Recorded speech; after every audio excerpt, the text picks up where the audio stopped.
नमस्कार। कभी कभी ऐसा लगता है ना कि इंग्लिश के कुछ वर्ब्स समझना कितना मुश्किल है।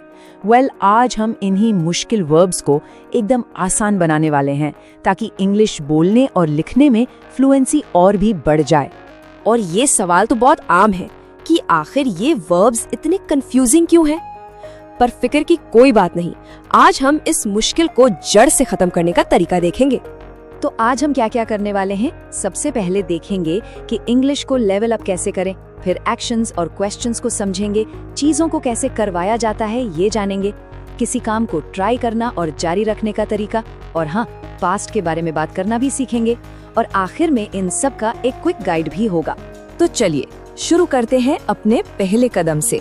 सबसे पहले ये समझना बहुत जरूरी है कि आखिर इन खास वर्ब्स को सीखना इतना इम्पोर्टेंट क्यों है।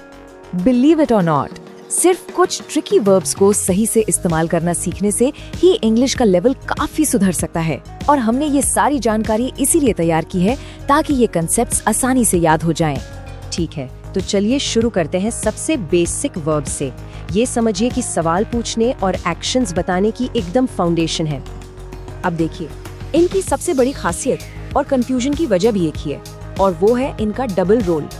ये मेन वर्ब की तरह भी काम करते हैं और हेल्पिंग वर्ब की तरह भी। और अच्छी बात ये है कि इनके रूल्स एकदम साफ हैं। प्रेजेंट टेंस में आई वी यू दे के साथ डू लगता है और ही शी इट के साथ डज। और जानते हैं, पास्ट टेंस में तो मामला और भी सिंपल है। सभी सब्जेक्ट्स के साथ बस डिड लगा दो। ये एग्जाम्पल देखिए, इससे सब क्लियर हो जाएगा। यहाँ डिड एक हेल्पिंग वर्ब है, मतलब वो सवाल बनाने में मदद कर रहा है पास्ट टेंस में, और डू जो है वो मेन वर्ब है जिसका मतलब है करना। ओके, सवाल पूछना तो आ गया। अब आगे बढ़ते हैं उन वर्ब्स की तरफ जो किसी काम को करवाने, अलाउ करने या पाने के बारे में है। सबसे पहले बात करते हैं मेक की। इसका इस्तेमाल तब होता है जब कोई चीज बनाते हैं या किसी से कोई काम करवाते हैं थोड़ा जोर देकर, जैसे शी मेड मी लाफ। सोचिए, किसी ने ऐसा जोक मारा कि हंसने पर मजबूर होना पड़ा। लेट तो बहुत सीधा साधा है। इसका सीधा मतलब है परमिशन देना या अनुमति देना। इसका रूल भी एकदम सिंपल है। लेट, फिर ऑब्जेक्ट और फिर वर्ब का बेस फॉर्म, जैसे लेट मी गो, मुझे जाने दो। गेट बड़ा वर्सेटाइल वर्ब है, एक मल्टी टूल की तरह। इसके कई मतलब हो सकते हैं, जैसे कुछ पाना, कुछ बनना या किसी को कोई काम करने के लिए मना लेना। तो इन शॉर्ट, मेक में फोर्स है, लेट में परमिशन है और गेट में मनाना या कुछ हासिल करना शामिल है। इस टेबल से इनके बीच का फर्क एकदम साफ हो जाता है। चलिए, काम करवाने वाले वर्ब्स तो हो गए। अब फोकस करते हैं उन वर्ब्स पर जो किसी काम को करने की कोशिश और उसे जारी रखने के बारे में बताते हैं। ये पॉइंट समझना बहुत जरूरी है। देखिए, ट्राई का इस्तेमाल दो अलग अलग तरीकों से होता है और दोनों का मतलब भी अलग है।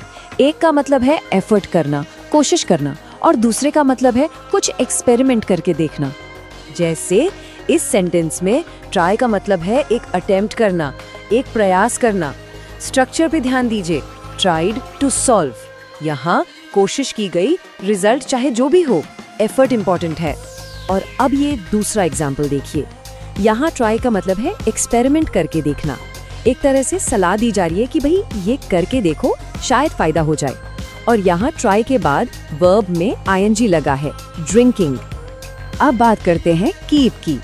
इसका इस्तेमाल होता है कंटिन्यूटी दिखाने के लिए, मतलब कोई काम जारी रखना। इसका रूल तो और भी सिंपल है। कीप के बाद जो भी वर्ब आएगा उसमें आईएनजी लगेगा, जैसे कीप वर्किंग हार्ड, मेहनत करते रहो।